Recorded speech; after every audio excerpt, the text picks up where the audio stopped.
Canon have officially launched the M50 mirrorless camera. Now, if you'd seen the preview video that I put up the other day, you'll know it had some interesting looking specifications. Well, now that the camera's out on the market, we know that most of those specifications were correct, but there's a couple of them that aren't quite right. But I think that tells us a lot about what we can expect from Canon further down the line. Let's go.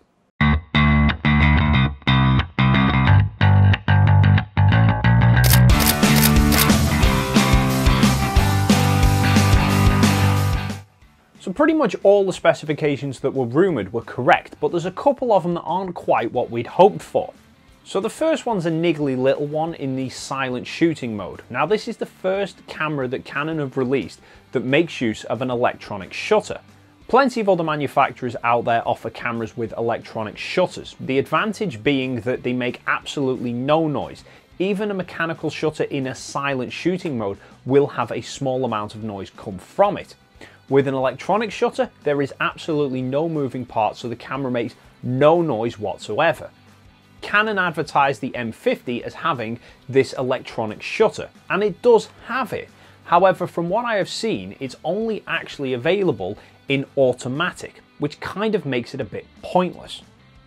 The other big parts where the specifications aren't quite what we'd hoped is with the 4K video.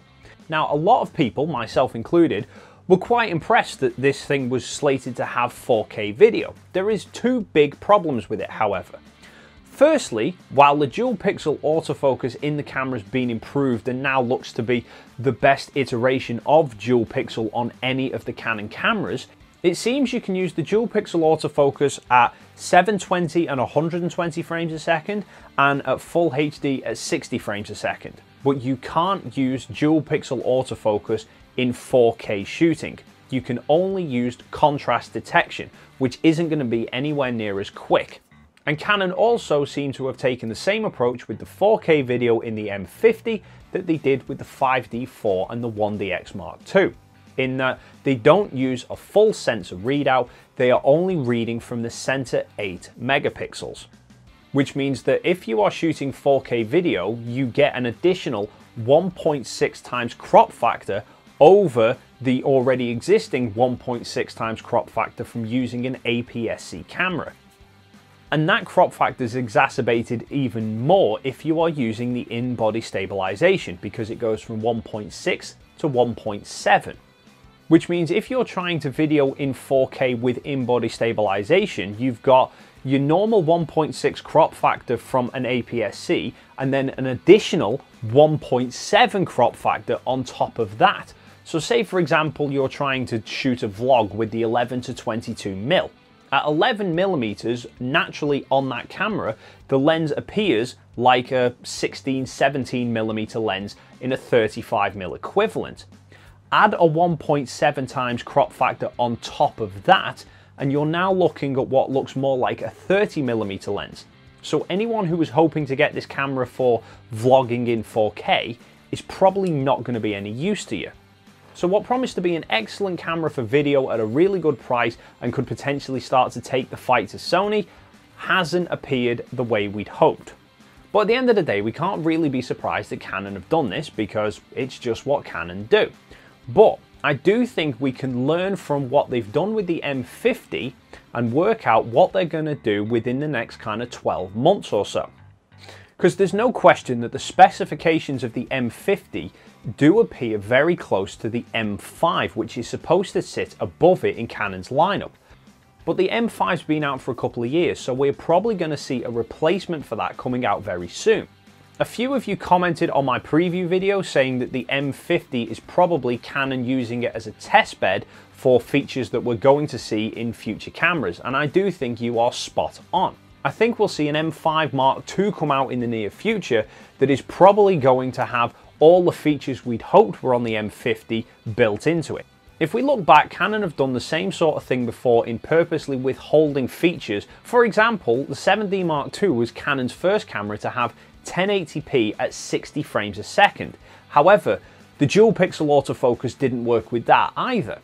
But when they released the 80D, that could do dual pixel autofocus with the 60 frames a second, despite the fact that the 80D has less processing power than the 7D Mark II.